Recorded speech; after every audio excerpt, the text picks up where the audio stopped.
Mommy, you're circulating content that is not suitable for kids like me.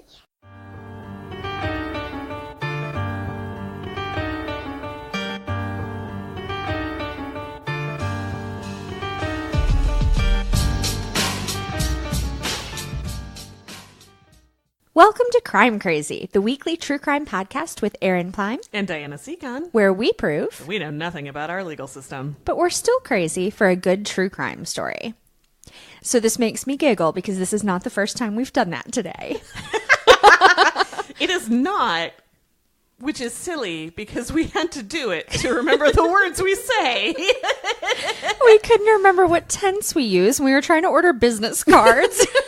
And she's like, okay, just do it from the beginning. So we just sat in a little phone booth at work and did our intro to each other. And those phone booths aren't soundproof, so I wonder how many people heard us and we're like, the fuck is going on there? So I could hear the two men that sit with their backs to me.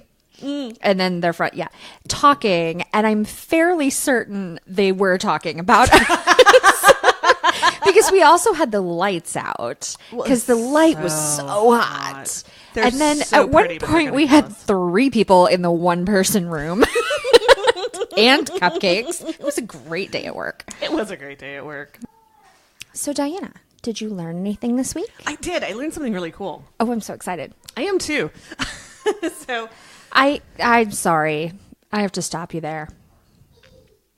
Because I just noticed on the back of your notebook, well, on the back of the page that your notes are on, that you have now a pre-printed space for your advice so that you can write it down while we are recording and have appropriate advice at the end. And it is literally labeled advice. But wait, there's more. Oh my God. And then you pre-printed the... So I know you guys can't see this. She has a line because, you have to define the different sections of your typed notes. Obviously. Bound in a notebook, by the way. And so she has a line, and under the line it says advice, and then there's a bunch of lines where she can write the advice while we are recording. And then at the bottom, she has the advice that she gives every week printed. So I don't think I've mentioned this on air before. Uh-huh. I have an auditory processing disorder. I don't remember what I hear. Well, so, like, yes, that's fair. Like, every time you send me a podcast to do a listen, it's a surprise. Love it. You're totally editing from now on then, because I get really bored. No, it is a surprise every week. So that's the thing, is if I pull something from my story, I'm going to remember that. But if you say something like, oh, I want to use that, I might forget it by the end of the podcast. I have no problem with you having a pen and a space to write. What is making me laugh is how formatted it is. This is why you keep me around. Okay, so what did you... Now I'll let you tell me what you learned this week. Okay, so I learned. So this first part I knew. And I bet you did too. So the Titanic, the ship. Yes. Had 2 sister ships. There were 3 of them. Yes. One was called the Olympic and one was called the Britannic. Right. I always thought it was the Britannia, but I guess I was wrong. Oh, I did too. Yeah, I double checked it because I was like, oh, they just misspelled it. Nope, I've misread it for all these years. Huh. Yeah. So the Olympic was actually the first one to launch, and it went out to sea in 1910. She served in World War I and remained in service until 1935.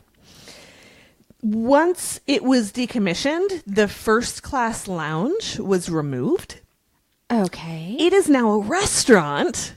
Oh, cool. At the White Swan Hotel in Alnwick in the UK. Oh, cool. It gets better. So the original oak paneling, the stained glass windows, the mirrors, and the ceiling, the revolving door that used to keep the sea breezes out of the lounge is now how you enter it. And the first class staircase are all still in use. They're in this hotel. Wow. They are nearly identical to the lounge that was in the Titanic. It was the same builders, all of that. And it's believed to be so similar that it's been used in films as the lounge of the Titanic. Oh, sure. And when they found the Titanic, in the 80s. I don't remember when that was. I remember when it happened. I just don't remember when it was. Yeah. That was how one of the recovery divers knew what they were looking at with the debris. They were able to match it to this restaurant. That is so cool. Isn't that cool? Huh. So I learned something about the Olympic? No. The ship? The Olympic? Yeah. Olympic? Yeah. Not Olympia. Now I've got them mixed up in my head. You said that and I'm like, no, that's not right. And I am just assuming it's true because it was in Devil in the White City. But I mean, I listened to all of the end with all the references and the where all of it, so I feel like it's true.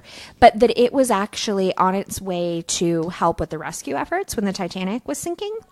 Oh. And either the owner or the person who designed, somebody who was in charge, told it to change its course because he didn't want the twin of the sinking ship showing up to try to rescue people. Like, he didn't want them to see the same ship come to get them. And so it didn't. It just went on its way. Huh. Which, I don't know what the implications are there, but it was very tragic to think about. It was, but I mean, that happened so quickly. Oh, I'm not sure that, I mean, I don't know. I don't know how close it was or if they could have made any difference. But even just thinking about, like, what that would have been like. Right. But even the Carpathia didn't make it there until after it was all underwater. Right. I mean, it was, 70 minutes? It was, yeah. No, there had been nothing. I think the movie was longer than the... That was my first date with my husband, was to go see the Titanic, and his brother and his brother's girlfriend or fiance, I don't know what they were at the time, came with us. Aww. Yeah, because we couldn't drive. And apparently we needed chaperones in the movie theater. I think I saw Titanic with Dave. Huh. Dave, you've been a theme recently. Yeah. Huh. Yeah, no, I think that's totally true. I think us and his girlfriend and one of her friends, we all went to see Titanic. Interesting. Mm-hmm. Well, that's really cool. Yeah. That's something I want to do. Totally. I'm going to add that to my list of things to do when I go to Europe. Yeah, I'll have to check out where, I don't know where Alnwick is. I didn't look that up, but. Doesn't matter. But we'll figure it out. It's all small compared to, like, I don't know. I also want to go to California and go do stuff and want to go to, Yeah. So if I'm already there, yeah, it's cool. So Eryn, did you learn something this week? I did. A lot of the things I learned this week weren't really learning so much as like learning things about people and whatever else. But so this is also Devil in the White City stuff, but this I looked up to verify that it was fact. So I know that it is. I learned a couple things about H.H. Holmes during and after his death.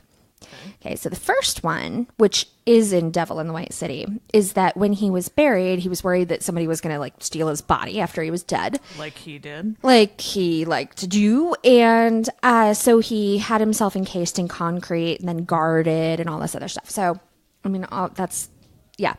The guards who were guarding him took turns sleeping through the night, like, because they guarded him all night long. So they would have shifts. And when they weren't on guard duty, they slept in a coffin.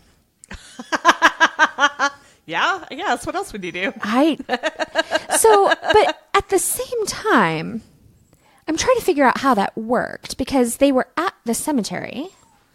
So was this an unused coffin? Why was there an empty coffin at the cemetery? Well, was there like a mortuary there? And maybe. Probably more comfortable than a table? No, yeah. I think that probably sleeping in a coffin would be potentially relatively comfortable. I mean, I need more cushioning than that, but... Well, yeah, but I mean, the choice is that's like... my choice, yeah. A metal table or a coffin. Right. Yeah, all right. I mean, at least it's going to be warm and... Well, it was short time, too, because didn't he only have the guards until he was... presumed to be so rotted that they wouldn't want to. Oh, I don't know. This was the only ones I know that like took turns sleeping in the coffin were between the time that he was put into his coffin with cement and they brought the coffin to the graveyard and then they guarded it overnight and the next day they filled the double plot with cement and put the coffin in that cement. Oh, okay. So it was just that night that I know that they stayed all night and slept. I don't know how long how long they guarded after. Oh, maybe they didn't then. Maybe I'm thinking of somebody else. But because if he's in cement, like, I mean, he's going to be real messed up if they try to bring him up. Well, right. More messed up than the cat under my deck. Ew. Yeah. No big sticky sheet in the 1880s. Yuck. Oh, God. But at the same time, when I was listening to that part, I was like, but in a way, you've preserved yourself. Whereas Right. if you just rotted or you were cremated or something, that would have deterred people more, I would think. Like now we crack open the cement, which people can totally do, and they just get you out. But was the theory that... I guess grave robbers won't come do it. Well, right. Grave robbers have to be in and out. Like, they're not going Right. to put a lot of effort into it. But also, like, if he is in cement, you're not getting him out whole. Like, he's No. not worth anything at that point. No. And I know that there were people that wanted his brain, and that was a big disappointment and all. But at the same time, I know where all of him and the clothes he was wearing and everything else. I mean, granted, not in human form at the moment, but like he's all there. Right. Which is just weird. Where is he buried? He is buried. I don't remember. But I thought he wasn't put to death in Illinois. No, it was out east. It was like Pennsylvania, somewhere. right? Yeah. I think it was Pittsburgh. I think he's in Pittsburgh. That seems right. So the other thing that I learned that was kind of related while I was verifying that the guard sleeping in the coffin thing was like real, I didn't realize that when he was hanged, his neck didn't snap and that he strangled to death over 15 to 20 minutes. Yep. Holy crap. Not that he doesn't totally deserve that. Yeah. But I can't. Hanging is one of those methods of death that like really bothers me for some reason. Like, I'm not bothered by most of that stuff. Yeah. I don't want a long, slow death, but for some reason, hanging really bothers me. Even when it goes well, it's horrifying. It is. And by well, I mean quick. efficiently. Yeah.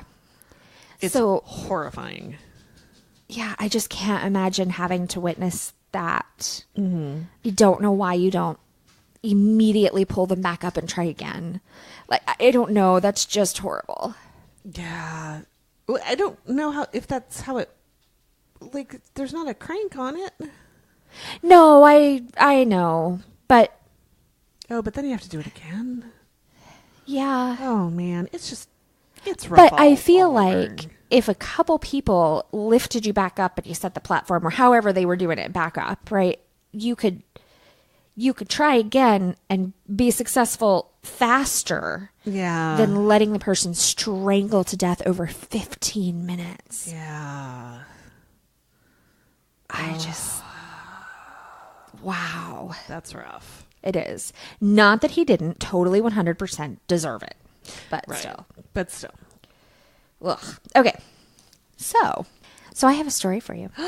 Yay. And it is not.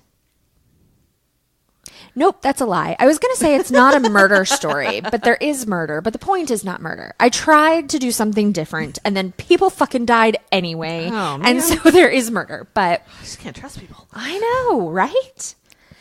So on August 9th, 1992, I was 10. That is the day before my sister's 3rd birthday. Oh, Who doesn't listen to the podcast? Oh. It is 10 days before my grandmother and cousin's birthdays, but I don't know which birthdays because I'd have to math. And I'm not doing that. Yeah. In Seattle, Washington, on August 9th, 1992, 3 churches caught fire. And the fire departments came out, and they were just destroyed, just burned to the ground. So one of the churches was Trinity Lutheran. Actually, all 3 were Lutheran churches. Wait, what variety of Lutheran? I have no idea. Were they ELCA? I don't know. This is important. It is not important to the story. We have a listener to whom it will be very important. Well, there are about to be a hell of a lot more churches. So I bet we cover all of them. They were some sort of Lutheran church. Hopefully not ELCA. with a Reverend Rouse. And he decided that they were going to conduct services anyway in the parking lot the morning after. So while all the investigation is going on, and this was another thing I learned. They brought out arson dogs. I don't know why I didn't know there were arson dogs. It totally makes sense. I didn't know there were arson dogs. Arson dogs. They sniff around for accelerant. Like, why would you not use a dog for that? Oh my God, why have I never known it? I know. I think that's what we really learned this week. Right. So they're having their service in the parking lot. I'm certain, I mean, it doesn't matter what they're talking about, but I'm guessing the fire. Jesus. Right, probably. Maybe both. So the arson dogs were sniffing around looking for accelerant and, any other evidence. They sniffed around. They had investigators there. They could not find any trace of an accelerant used in any of the fires. What they did discover is that in all 3 cases, which all the churches were burned on the same night, in all 3 cases, the fires were started the same way and in the same kind of place. Okay. So it was about chest height. And just on the side of a building. And from what they could determine, just with like a cigarette lighter. They just started a fire, right? And they burned to the ground. And they burned the churches to the ground. Wow. With no accelerant. And they didn't start them inside or catch paper on fire and shove it in. Or they just caught the buildings on fire. So, that part blew my mind, and I looked at pictures of how they determined this, and it's so obvious.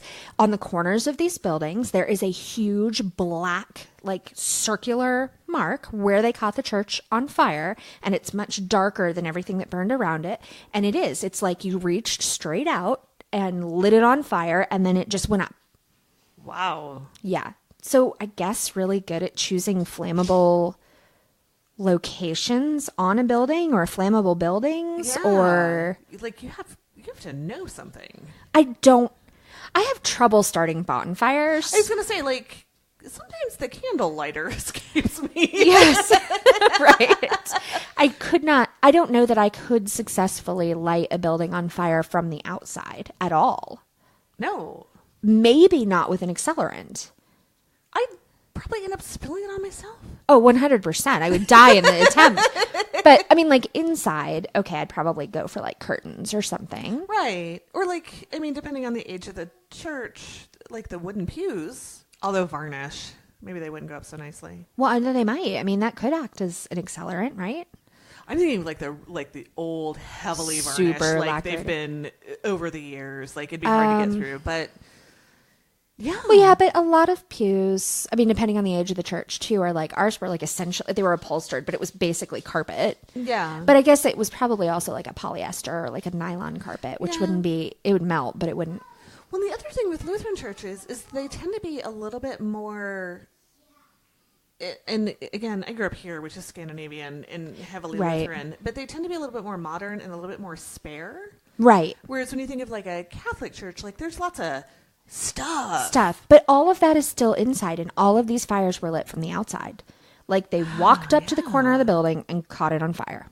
That is amazing. Right? I know this is totally blown my mind. Well, it gets more insane. Ooh. So in the next couple of weeks, there were 8 more fires. All of them at churches, mostly Lutheran churches, but now we have different ones. So perhaps we have caught all the kinds of Lutheran as well. Got all the different synods, got the LCA. Did they start moving into the Baptist churches go up real fast because they're covering fried chicken grease. Right. Or maybe that's just Southern Baptist, but I don't know. We don't have a ton of Baptists up here, I don't think. Oh. So but no Catholics. Yeah, I don't know. So all Protestant? I don't know. Okay. It didn't specify. The articles that I read didn't say what they were, just that they were all churches. And the reason that's significant is because then the arsonist moved on to businesses and personal homes. So almost every fire this person set was at night.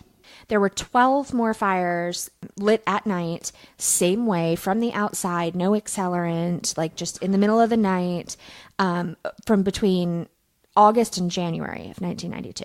Wow. So by the time January was over, there had been a total of 25 churches and businesses and homes that this arsonist burned. All of them were the same. At night, chest height, no accelerant. Not only that, but he seemed to be keeping a careful watch. And I say he because most arsonists are men. Right. And especially when you're doing it this way, where you're just sort of randomly burning shit. Right. He was keeping a careful watch on the fire department and where they went. And so he would start a fire. Like if there's a fire department, on Main Street, he'd start a fire a mile to the east. And then when they were almost to that fire, so he didn't stay and watch, which is unusual for an arsonist. Yes. He'd be on the other side of town lighting another fire so that by the time they got there, they were already late to this next fire. And he'd light multiple ones in the night and just let them run around and try to put all of these things out. So the city had a huge issue, and so far nobody had been hurt in any of these fires. Like everybody managed to get out, even though they were often occupied, especially the homes. Wow. And there was an interview that I watched on Forensic Files, actually, where one of the women that got out of one of the houses, she and her roommate were home, and I think she was maybe in the bath or something. And she got out, and there was smoke and heat, and so she went and got her roommate, and they tried to leave, walked out on the front porch. The whole front porch was just in flames. Oh. And so she said it was just this split second decision, and they chose right, and they managed to get out through the back door. Mm-hmm. But she could have tried something else, and then she would have only had one chance to make the right choice. Right, but I suppose without an accelerant, not that fire is slow, but it is slower. Right. Like there is more chance for people to get out.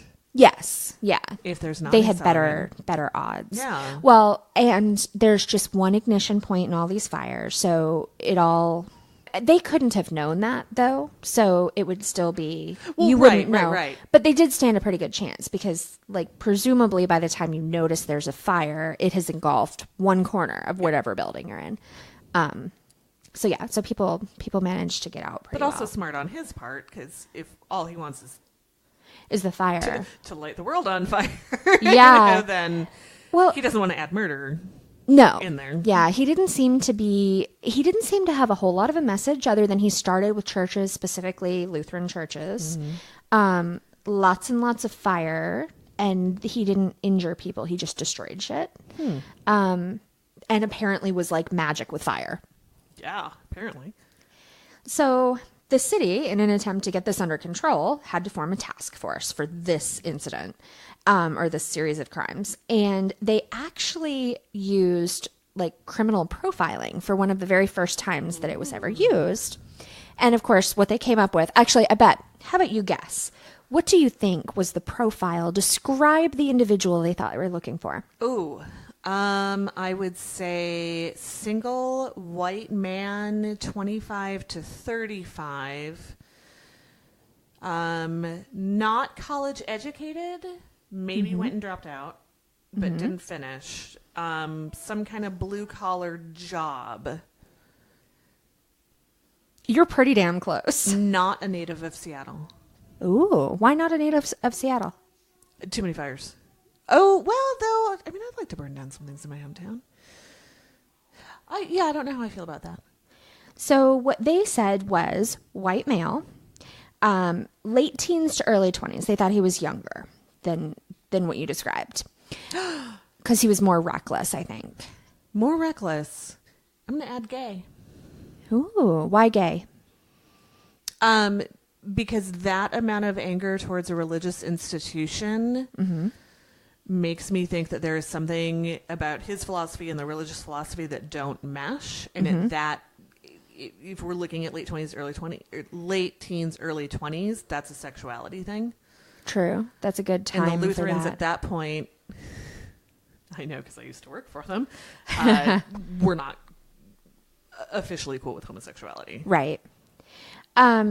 So, interesting that you say that. That is not, to my knowledge, the case, nor was it something in their profile, but it's pretty close. So they said late teens, early 20s, that he was probably a salesperson or a delivery person because he seemed to have really good knowledge of the geography of the area. and was mobile, that he was very smart but not successful, going to college and dropped out, that he had experienced some sort of loss or trauma recently, and that he probably had problems with drugs or alcohol. I think they always just throw that in. I mean, I feel like most of this, they're just like, well, obviously something upset him. And I mean, it's all kind of common sense, but at the same time, also accurate. So anyway, so they came up with this profile. They started kind of trying to narrow people down, like look at suspects. They were not terribly successful. So fire number 28 was the first time he made a mistake. He left a couple of fingerprints on a windowsill near where he lit the fire. They ran his fingerprints, no hits, so he had no criminal record. Fire number 42. Holy shit. He lit somewhere where there was snow on the ground. And they found in the snow near the fire human urine. And so they collected it. So glad that's not my job. Yeah. Although it kind of is because diapers, but still. This is a little bit more contained. Yes. Well, they collected it and they tried to get epithelial cells to have a DNA profile. But unfortunately, with the amount of urine that they were able to collect and the fact that it was in the snow, it was just all too diluted and they didn't find anything. So that was not terribly successful. On September 22nd, 1992, there was the first murder. So on September 22nd, he lit a senior citizen home, like a nursing home, on fire. And 3 women did not manage to make it out in time. So obviously, I mean, all of his other fires, he'd lit them with people home, but they were younger and more able to get out, more mobile. These guys were not. So it was not an intended murder, but he killed 3 people. And their names were Bertha Nelson, who was 93, Mary Doris, who was 77, and Adeline Stockness, who was 72. All died in the fire. So one of the investigators that was on the task force after these women died was so frustrated with his job and so upset that they hadn't been able to prevent, because I mean, they had a good long stretch, not long so much in days, because it's still only been a handful of months, but 42 fires and or more than 42 fires and no deaths. He was so upset that he actually became suicidal at that point and didn't want to continue living or working the case or anything. And he's still around, so he managed to overcome that. But I suppose that is a losing your faith in humanity moment. Right. And like you have if you're on that task force and there are this many fires, like that's your whole life. Yep. And you have one thing to do, and there's a ton of you doing it with all of this technology and all of these people, and you can't even keep people safe. Like, let's not overestimate the technology of 1992. Well, okay, fair. I mean, but you have as much as the guy who's lighting the fires, who's lighting them with no tech, like just lighting them. But I think back to as we just discussed, the X-Files are 25 years old. X-Files started in 93, it must have been. If we'd had DNA sequencing, that show would have been a 6-episode like mini series. Yeah. No, that's true. Guess what? Scully's not an alien. Scully is an alien. Done. Right. Boom. Yeah. They had a tip line, of course, with this task force, and they got a call shortly after the murders because, now it's even more serious than it was. It's not just, I mean, it's tragic when it's people's homes, and it's tragic when it's churches in a different kind of way. I think businesses, people are less upset when businesses burn. But when somebody dies, now it's a really big deal. Well, and when it's a retirement home. Yes. Like 3 grandmas died. Those people can't. Right. You don't go to the home because your mobility is excellent. Right. Yeah. And I don't know how many people were living there. That would have been an interesting thing to look up. Like, how many people did they manage to get out? Right. Because I bet that was also really, really hard, not just on the investigator, but like the staff that were there and trying to get all of these people out and had to leave people behind. I assume that's basically what happened, is at some point they couldn't go get any more people out. I can't imagine that. No. And you hear about that, like, at Katrina. They talked about that a lot. Yeah. Yeah, at some point, you just can't. You just can't. There's nothing else you can do. Else. Yep. Yeah. And when it's, you can't help someone else and they are still alive at that point, when you have to make that decision, like, that has to be 100 times worse than I was reaching for her and then it was too late. Well, and I don't know if any of this is true, and I don't want to look into it, but I heard that, especially at, like, hospitals and whatnot around Katrina, that they helped people into. Yeah. And, you know, I know there was a huge outcry about that. I'm 100% okay with it. No, I am too. That's so much kinder than just letting them be there and scared and right. things shutting down. And I mean, full disclosure, I am 100% behind physician-assisted suicide. If you want to do it, like, do it right. With some strict rules about who gets to make the decision and what sort of state they have to be in to make the decision. But yeah, no, 100%. Like, we do it to our animals. And if you take your pet and have them put down because they're suffering, people are like, yeah, but it was awful, but that was the right thing to do. You're a good, if you do it to your great grandma, you're a horrible human you're being. a murderer. That doesn't make any sense. After the September 22nd fires where there were deaths, the tip line that they had set up finally yielded a result. And this woman called and she said that she remembered several weeks ago she had been near one of the fires when it started. And that this man had bumped into her, like right as she noticed the fire had started. So like caught it out of the corner of her eye or whatever. She looks over and as she's like, oh my God, there's a fire. This guy bumped into her. And the reason that she remembered him is because he was dressed kind of unusually. He was dressed, she said, very nicely, like too nicely to be walking around outside at night. And I guess it had just seemed weird to her. And then he'd bumped into her and she was pretty sure that she had seen his car, but she didn't really remember any other details. So the police decided, or the task force decided, to do something kind of unusual, which was hypnosis. And the problem with hypnosis is... multiple.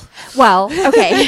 The legal issue with hypnosis is that it's not admissible. Right. And not only is it not admissible, but once you hypnotize somebody and then question them about the event, they are no longer a potential witness at all. You can't use their testimony. Oh. Yeah. So, because they could have all of these, like, fabricated memories. And so now they're not a good witness, even if they just talk about the things they remembered before hypnosis or outside of, like, you can't use them at all anymore. Well, and that was right around the time that, like, that recovered memory stuff was a big deal. A big problem. Yeah.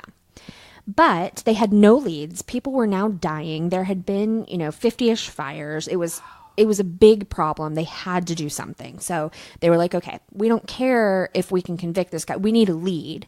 He's set all these fires. Surely there will be evidence. We've got to find him. And so they decided on hypnosis. It was one of the first times that they ever did this. They called it forensic hypnosis. So basically like for a crime. It wasn't any sort of special whatever. But they took her in and they did hypnosis and they recovered or helped her recover some memory. So what they did was they had her focus on some of the things that she could remember, some of the senses. And her triggering sense was a smell. Like she smelled, I don't remember what it was that she said she smelled. It was maybe like a car exhaust or something. So it wasn't like he had used an accelerant in this one and she was smelling, but it was just something else that was in the area when this incident happened. And once she focused in on that, she started to remember some things, kind of relax. I think that all makes sense and I totally buy it. Like hypnosis in general, sure, it's like a placebo and it's going to work if you think it's going to work kind of thing. But there's something to hypnosis. Yeah. Relax and then focus on something a little bit outside. Yeah, of course you're going to be able to come up with more. But there's also something about smell. Yes. Like even as poorly as I smell, I have my grandparents' Christmas tree and Christmas ornaments. Yeah. And I didn't put them out for years because I had cats and a job in health insurance, so I wasn't home around Christmas much. Yeah. But I remember the first year I opened them up after Liam was born, and it smelled like my grandparents' house. Yes. And I could not tell you what my grandparents' house smelled like. I would not have even told you that my grandparents' house had a smell until I opened that box 20 years later. Yeah. Yeah. So that's what worked for her. And under hypnosis and with this scent memory and everything else, what she remembered was he was a tall man. His hair was like brushed back from his face. He had a sedan that she was pretty sure was like a dark blue. It was the middle of the night. So he was very clean. He was also very drunk. And she could remember a couple of characters on the license plate. She remembered K, 4, and N. And that took a lot of doing. Like she remembered K, and then they had to keep coming back to it. Eventually, she also remembered 4 and N. So they brought her out. They talked to her, whatever. Later, they brought back a sketch artist, and they had her go back under hypnosis and describe the guy. So then they did something else I didn't know that they ever did, which is they released the sketch that she created, but they also released 2 control sketches that were not related, so that if there were false tips and reports, they would know, they'd be able to weed those out. Ooh. I didn't know they did that. That seems like counterproductive, but also really makes clever. sense, Yeah. right? Like, okay, well, there are 2/3 of them. We know they're not real. Like now we Yeah. only have this pool to choose from. What if they accidentally drew somebody who was totally real and everybody's like, oh, arsonist. He's Right. Like, no, it wasn't me. That's not me. I don't know how they got it. Yeah, I don't know. I mean, unless they like sketched one of them or like, Yeah. you know, something. It would just be terrible if it's just by happenstance. Right, right. They used an old one from some guy that they killed. Right, yeah. So at that point, they released the profile to the public. They released the 3 sketches to the public, and they waited for more tips. And they got one. A man named George Keller, who was like in his 50s or 60s, saw the sketch on the TV and thought, he looks really familiar. So he went to his office. He owned a business, an advertising agency. And he went to work and he started pulling up cell phone records of all of his salespeople and found that the person that he thought the sketch looked like had one of their company cell phones, and the cell phones had made calls in the areas where these fires had been lit. So he was like doing his own detective work before he even called. No, but also 1992, Salt Lake. Yeah. Nobody had cell phones. Yeah. Apparently, yes. Well, no, I'm sure it's something like that makes sense, but like those were still new. Yeah. Well, he also looked at credit card records for his corporate cards, and sure enough, same thing. Those had been used in the areas where the fires were. You can't use your corporate credit card when you're all drunk and lighting fires. You got to use your own credit cards. It wouldn't have mattered because the person he thought the sketch looked like was his son, Paul. Oh, no. So before he called the police, he got a hold of the profile that they had given out. He's like, I'm going to look through it, and I am certain there's going to be something in here that's like, and he's killed 47 cats, and I'll know it's not him. Or, and he's a twin. Or, you know, some Right. detail that disqualifies him. He said every bit of it was spot on. He was a young white male with an alcohol problem who was a traveling salesperson who looked like the sketch, who had had a loss in his life, who, I forget what else was in that thing. Let's see. I guess that's about it. Not successful. Oh, very smart, but not successful. No college. And so Paul Keller, who was his son, was 27 years old, oldest of 3 sons. Their family was a very, very religious Lutheran family. Aha. He traveled for work because he was selling Daddy's advertising. He had an obsession with fire. He had set a fire when he was 9 years old. He was very smart, but he had always done poorly in school and gotten poor grades, didn't go to college, and had a big drinking problem. And recently was going through a divorce and was having to file bankruptcy because of how bad his financial situation was because of the divorce. So all the boxes checked. Not only that, but the first 3 numbers of his license plate or letters, K4N. Wow. Yup. Nailed it. Wow. So he called the police, told them everything he knew, which, yeah, I can't imagine. I don't know anything about the family, and I can only, make assumptions that something didn't go right. But I can't imagine doing that. Like, how... If my son is listening to this at any point, and it better not be now because not appropriate, but if it is 2028 and Liam, you're listening, if you ever do anything that makes me turn you into the police, like, I will fucking disown you. Yeah. Like, no. Yeah. No, I'm so torn because I see it with Sophie's birth mom and her mom that have gone down that sort of similar path with being in a lot of trouble, and she's still very supportive. And I can't, on the one hand, her kids aren't bad people. And like this guy, I think he's a bad people. And I'll get to a little bit of that, like even more so than the fact that he lit all these fires and killed some old ladies. Like he was a bad people. But so it's nice that there is somebody there who's going to love you and be supportive.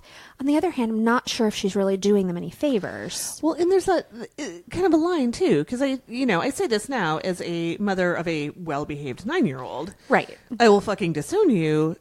He's still my baby. Right. And he's my only baby. Yeah. Well, no, and so Tyler is at the age where if he wanted to get into some trouble, I mean, he's off at school right now. He could totally get into some major trouble. Yep. He could go out drinking and kill a bunch of people. He could, I mean, there's all kinds of things that he could do that aren't even like bad people things. But even if he did, no. Not a challenge. No, not a challenge. No, he doesn't listen. But I don't know. I mean, there would be a line where I 100% am not going to pay for an attorney. But I'm not sure I wouldn't still put a little bit of money on your commissary once you're in prison. Right. And answer your phone calls and write letters. Right. Like, I'm going to let you go to prison. Yeah. You deserve, like, if you've done this, there's nothing I can do for you. Even if I wanted to. Even if I wasn't like, oh my God, that can't be my kid. Like, so yeah, that's where you should end up. Which I think is in a better place, by the way, when you say, oh my God, that can't be my kid versus... Yeah. Yeah. So the police, when he went to the police and he told them all the things that he knew, the police were certain they had found the right guy. Mm-hmm. But they couldn't use the witness evidence. So the license plate is out. The ID is out. Basically everything they had is out. Right. They have the profile. But based on people fit that. Lots of people do. And based on the profile, the dad never would have called because... it didn't trigger anything. It wasn't specific enough. So they decided they were going to need to catch him in the act of some crime so that they could go search his residence and all the rest of this stuff. Mm-hmm. So for 3 days, they had surveillance round the clock on this guy. But they kept losing him.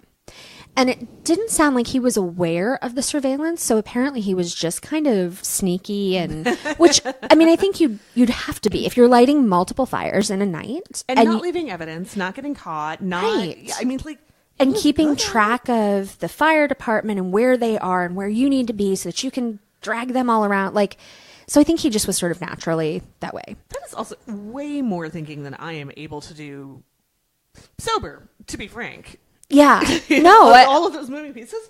And every night. Like, it wasn't like he was occasionally setting a fire and then 6 months later it was like multiple fires a night. He never rested. Well, and if he was drunk all the time. Yeah. Like, that's... He was certainly drunk at the one fire when he bumped into the woman. Like, that is some high function alcoholism. Yeah, no kidding. So they kept losing him, which made them very nervous. So finally... They were like, we don't want to lose him. We don't want him to light another fire and kill more people. Like, we can't handle that. So they arrested him. Mm-hmm. And the dad, George Keller, was at the police station when they brought him in. Oh. And he said he looked at his son and he was like, he gave him a hug and he whispered in his ear, like, your life, it's over. Like, everything in your life, it's just done. Like, that's the past. Like, now just tell them what you've done. There's nothing you can do to go back. So at first, Paul did not take his advice. And he went in and he's like, I don't know why you think it's me. Like, what evidence do you have? It's not me. I'm totally innocent. 15 minutes in, one of the police officers said to him, I gotta say, like, it's been months and we have a task force just for you. And you are the best we've ever seen. Like, you're incredible. You light these fires. There's no accelerant. We can't catch you. We couldn't even like surveil you. Like, we couldn't find you. And at that moment, he's like, well, why, thank you. And then confessed to everything. Wow. Yeah. So they fingerprinted him. And of course, the prints matched. Yep. And they made him pee in a snow pink. yeah, right. They were like, oh, yeah, that's yellow. They talked to him. So when I say he confessed to everything, it's not entirely accurate. He confessed to 76 fires. They ended up convicting him of over 105 fires. Did he keep a calendar? I mean, I sort of assumed that he confessed to 76 because that's what he remembered. Like, right, but that's a lot of remembering. And this was just... That's what I'm saying. Did he keep a calendar? I don't know.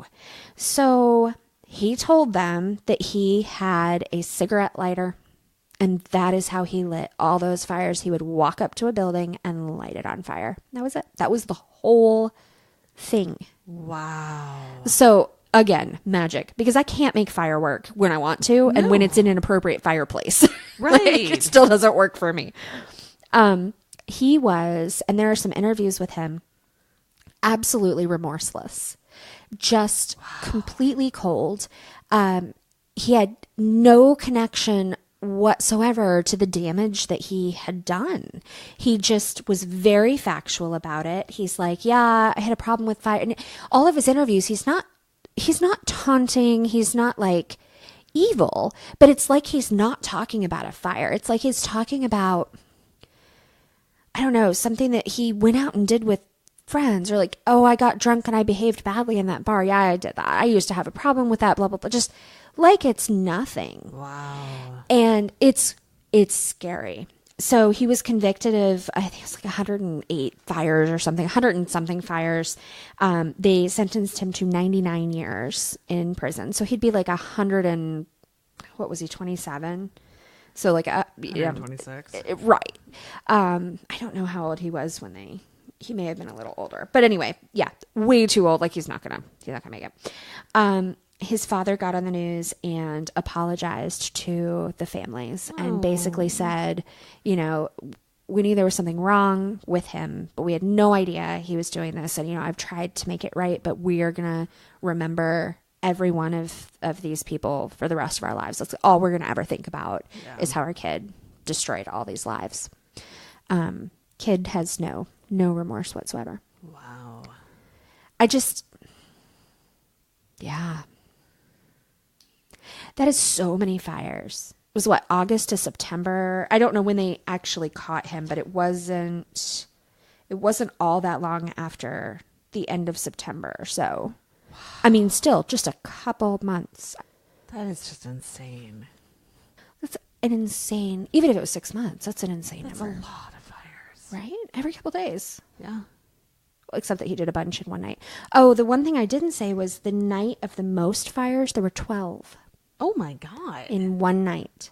I can't fucking light a bonfire. Like, I just keep going back to all the times I have tried to light things on fire that are supposed to be fire. Right. In a safe environment. And he can light 12 buildings on fire. With a cigarette lighter. In one night. Like, how do you even have that amount of time? How long does a cigarette lighter last? I don't know. I I would assume he had more than one cigarette lighter. Well, yeah. I mean, you got to run out of Yeah. whatever it is in there. Maybe it was like a Zippo and he just kept refilling Just refilling it, yeah. I mean, if you're going to spend that much time with your lighter, it might as well be a nice one. Right? But yeah. So, serial arsonist, but an unusual one. Like, Yeah. I guess he maybe really liked the the way that he could control the response. And he obviously was very intelligent. He's very clever and did not get caught, which I think probably does go hand in hand with, I feel like that goes hand in hand with arson, that a lot of arsonists are pretty intelligent. Yeah. But didn't stick around. He said I think he only watched one of his buildings burn. Yeah, and that's unusual. Right. Because otherwise, what's the point? Right. Like, generally speaking, that's why you light a fire. You want to watch the fire. Which, I think biologically and evolutionarily, we all want to watch a fire. Yeah. But especially if you're the kind of person who lights fires. Right. Wow. So, yeah. So I'm guessing no parole. No. No parole. Wow. Yeah. Maybe that's what I was reading. That he would be eligible for parole, but it's like when he's 113 or something. Yeah. So not. So not no parole. So not. Yeah. Not going to happen. You don't live that long in prison. No. You don't live that long most places. No, but certainly not into your 90s in prison. No. Mm-mm. So yeah. That's my serial arsonist. Wherein I learned about arson dogs, and I learned about decoy sketches. Yeah, that's pretty cool. And yeah, and apparently some people are magic with fire. Yeah. At least one Not guy. me. This one, yeah. One dude. Cool. So, yeah. Do you have a story for me? I do. I have a story for you, but first I want you to close your eyes. Oh, God. Okay. I'm trusting you. And picture the Edvard Munch painting, The Scream. Mm-hmm. There are several theories about what The Scream means and Munch's influences. Uh-huh. But I want to read you something from the man himself. Okay. In a diary entry titled Nice, 22 January 1892, he wrote, I was walking along the road with two friends. The sun was setting. Suddenly the sky turned blood red. I paused, feeling exhausted, and leaned on the fence. There was blood and tongues of fire above the blue-black fjord in the city. My friends walked on, and I stood there trembling with anxiety, and I sensed an infinite scream passing through nature. Ooh. There's another, I think it was an interview that he did where he talked about his influences, and the last lines were, the color shrieked. This became the scream. That's very cool. Also, very, accurate. Yeah. I can totally picture that. All right, so are you still picturing it? Uh-huh. What you are picturing is only one version of that painting. What? There are four. There are four different versions of the Scream. They were painted between 1893 and 1910. Two of them are painted, and two of them are pastels. Okay. One of the painted versions is owned by the National Gallery in Oslo. That's the 1893 version. The Munch Museum, also in Oslo, owns the other painted version, which was painted in 1910, and a pastel from 1893. I'm totally looking them up. They're pretty cool. And the second pastel, done in 1895, was sold in 2012 to financier Leon Black for $119,922,600. Okay. At some point, why $600? That's when the other person stopped putting their little placard up. I guess so, but that's such a random. I was waiting for cents. Well, right. I sort of expected it to be something ridiculous and arbitrary. 37 cents. Right. That was the fourth highest price paid for a painting at auction. Wow. In 1895, Munch created a lithograph stone of the Scream, and about 4 dozen prints were made by him before that stone was resurfaced by the printer in Munch's absence. No. Right? What? Why would you ever do that? Yeah. So much to my personal dismay, these paintings don't travel very much. There was a Munch exhibition in the San Francisco MoMA last fall that I went to, and I was like, is the Scream going to be there? And it was not. They don't travel. I know. I was really disappointed. But I also had never really looked at the rest of his art, and now there are 2 hanging in my house because I liked it a lot. That's cool. Oh, wow. His, Is that the 1910? Yeah, they're very, like, they're different. exactly, they're the same, but they're very different. Yeah. So the one that you are probably picturing is Yeah. the 1893. That's the first one. Yeah. Well, actually, it might not be the first. That might be a lie. But it was the 1893. There was a pastel done in 1893. And then the 1910 one is different. Yeah, it's creepier. Yes, it's much creepier. No, the one I was picturing is definitely the painted one Yep, the in 1893. 1893. The pastel 1893 one just sort of looks like I sketched out what I planned on painting. Yes. It's not very good. Although the 1895 pastel one is It's very the most detailed. Yeah, but the 1910 one is starting to get ghostly. Yeah, it's creepy.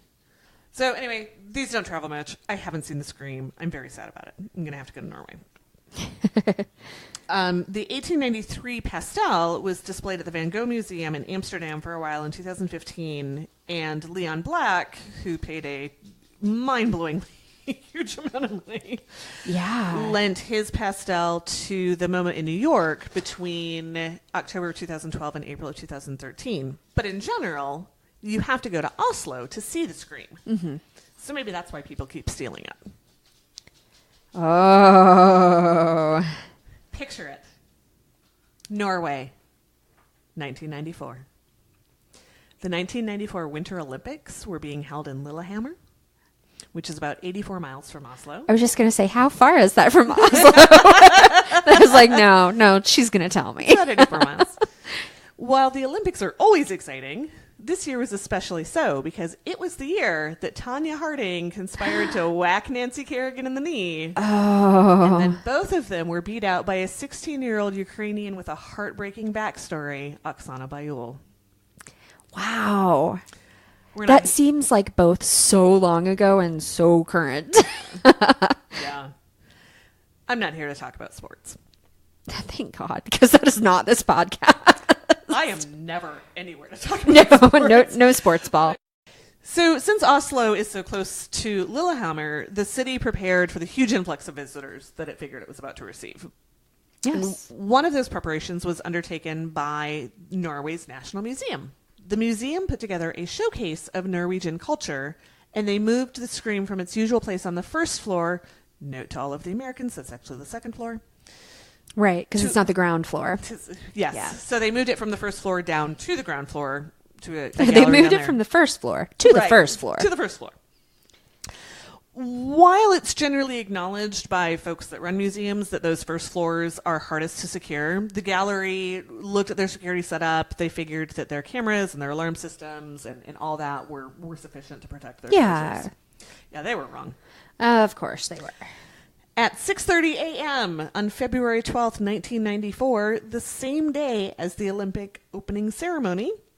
Ooh, very clever. The museum's alarms went off. Yeah, but 6:30 in the morning. Well, yeah. The alarm alerted a guard, good, who called the police. And the police arrived within minutes, but it was too late. Oh my gosh. Footage from the security cameras showed two men climbing a ladder on the outside of the building, falling off the ladder, climbing up again. Oh my gosh. Smashing the window, cutting the Scream from the wall with wire cutters.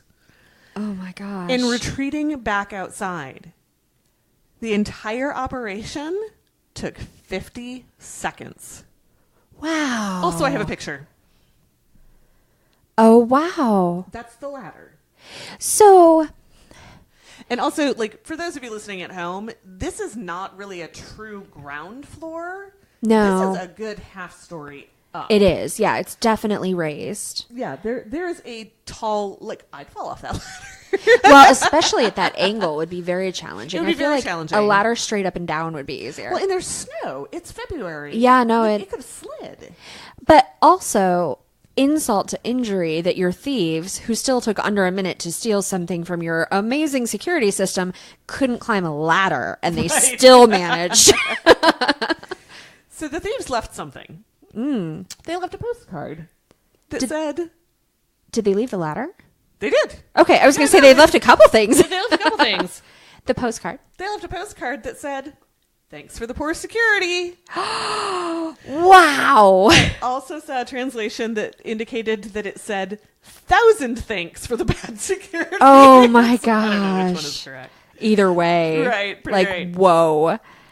So hours later, the museum's director, Knut Berg, I'm guessing on that one, told the press that it was impossible to estimate the value of this painting and that the scream was, quote, Norway's most valuable, Munch's most renowned, and it would be impossible to sell because there's no resale market for a painting this famous. And because the Olympics were literally starting that day, it was speculated that it was a publicity stunt. Oh. A few days later, a Norwegian anti-abortion group claimed responsibility and said that the painting would be returned if Norwegian television showed an anti-abortion film. They didn't. They wouldn't. Yeah, that's just, Weird. yeah. The government also received a demand for $1 million in ransom, but they refused to pay because it couldn't be proved that it was legitimate at all. Right. The National Gallery turned to Scotland Yard's Arts and Antiques Squad for help. It turns out British police are heavily involved in tracking down stolen art in Europe, mostly because about 60% of it ends up in London. Really? Yeah, so they've got a huge stolen art squad. Wow. Yeah. I'm learning too much stuff tonight. I know, there's so much learning. So the painting's considered unsellable.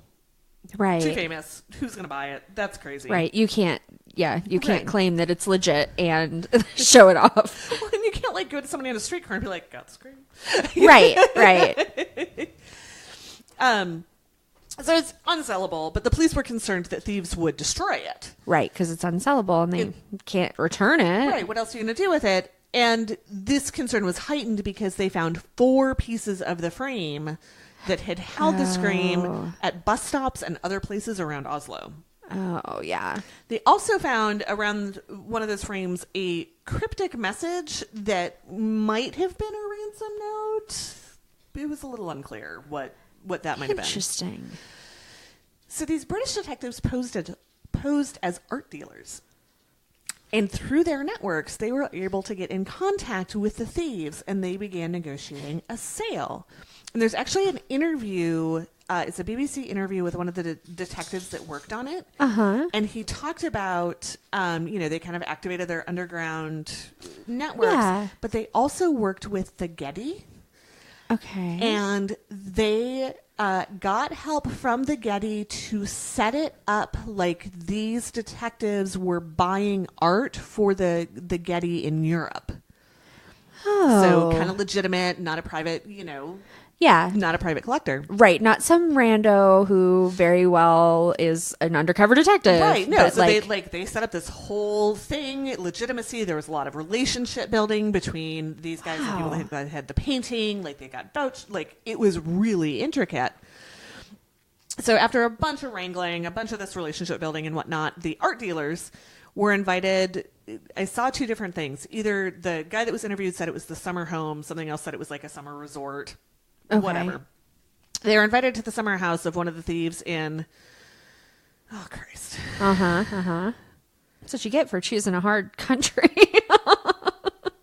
You would think, having lived in Minnesota most of my life, that I could pronounce some Scandinavian things, and I can't. So I did make Google translate her, pronounce this for me. I believe it is Ushgorstrand. Wow. But it looks like Asgard Strand.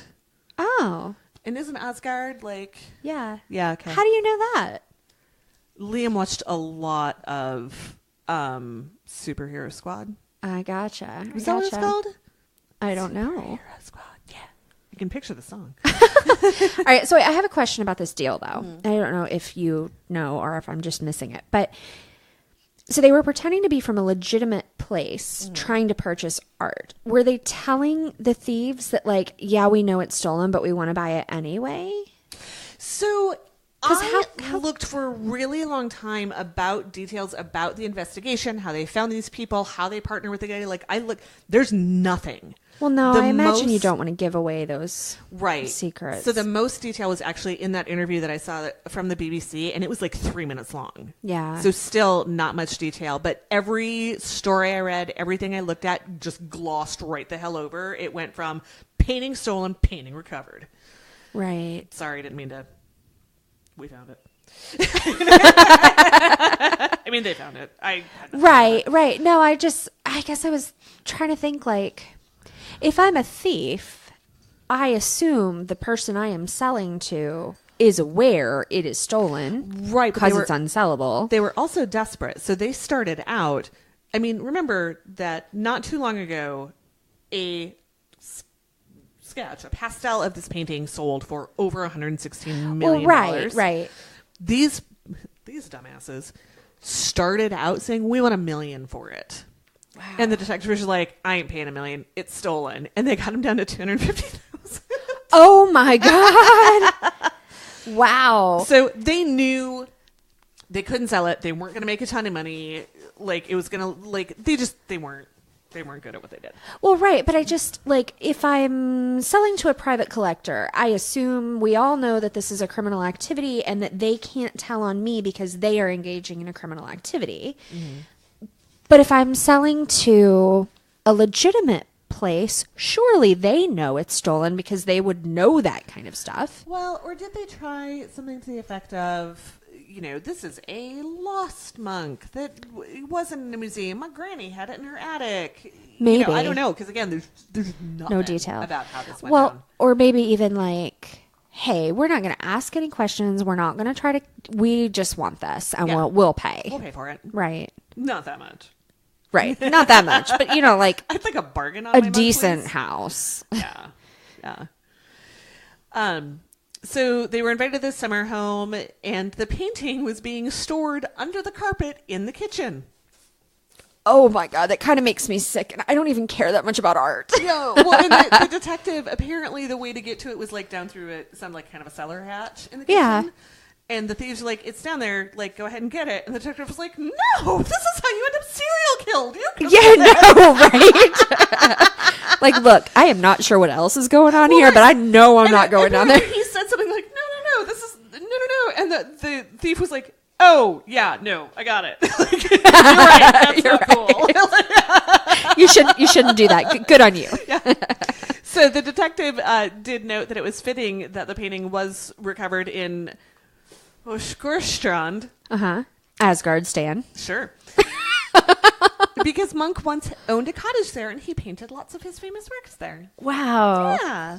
They brought it home. They did. Accidentally. Thereby completing the karmic circle. There you go. What is that from? That is from my orientation speech. There you go. I'm like, what movie is that from? I've seen it recently. No, that's... Saw it on Monday. Yep. In January of 1996, 4 men were convicted and sentenced in connection with the theft.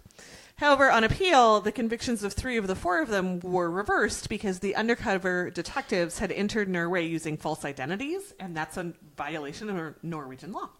Oh my gosh. So this group was led by Paul Enger, P-A-A-L. I was like, how could you mess up Paul? What's the... I got it. Because It sounds there are spelled like vowels I don't understand in there. So it was led by this guy named Enger. He had previously been convicted of stealing Munch's The Vampire in Oslo in 1988. Oh my gosh. For participating in the theft of the Scream, he was sentenced to 6.5 years in prison. He escaped from prison in 1999. And he was captured 12 days later... wearing a blonde wig and dark sunglasses, trying to buy a train ticket into Copenhagen. Oh my gosh. But wait, there's more. Oh my gosh. All right. He's now out of jail. He is a legitimate art buyer. Wow. And in 2001, he bought his first Munch an unsigned lithograph of the Scream. You would have to, right? Oh, like 100%. after that had been your life, you'd have to be like, well, okay, here's why I have this painting. There's a pretty, or maybe they tried to tell him it was a lithograph. That makes sense because the next thing I'm going to tell you tells us why we know we have the right one. So there's a picture of him with his lithograph. It's pretty great. Yeah. If you're ever in Oslo and you're not sure which version of the Scream you're looking at, have a look at the railing to the right of the figure's elbow. Okay. The 1893 version has a spatter of wax there from when the artist himself blew out a candle too close to the canvas. Wow. And it survived the Everything. theft. They said it came back in very good condition. They had obviously taken good care of it. Well, yeah, I mean, it seems like he was an actual like art lover and absolutely. knowledgeable. Yeah. He'd previously stolen the vampire. Like, he's obviously a monk fan. Right. And now he's like legit. Now he's legit. Yeah. I don't want to like him, but I really like him. I do. Yeah. I'm happy for him. Yeah. Plus, I mean, I know people would definitely argue, but I think in the scheme, like of all the different crimes, like that, it's not a harmless thing to be sure, but it is not. He didn't eat anyone. Yeah. He didn't burn grandmothers. Like he He just stole art. Right. And so then for that, you accept your consequences, you do that, and then you can have a life. Yep. And that's amazing. Also, the Scream has been stolen again. I went on the lam for about 3 years in the early 2000s. Oh, man. I think that might have been the 1910 version. Yeah. I guess if there are multiples, the chances that it's going to be stolen increase. I believe it was the 1910 version that was stolen, and it was stolen along with another monk painting, and I don't remember which one, but when they were recovered, they were hung together in the National Gallery under a lot of like heavy plastic. Right. Even more security than they thought they had to begin with. I had to look up a picture of this, and this is just a print of it, but you can see the wax on the print. Mm-hmm. That's really cool. And that's what the detective that they interviewed said, that's how he knew it was the real one. It was the one they were looking for, is when he had studied up. That is what he had noticed. That's kind of the tell on that one. So cool. Mm-hmm. Have I ever told you about why I love art? No. In the Minneapolis Institute of Arts, there's a room that's impressionist, because that's really what I like, is kind of the impressionist and post-impressionist stuff. And there's a Van Gogh. It's one of the olive trees ones. Uh-huh. And paintings aren't painted in rectangles. No.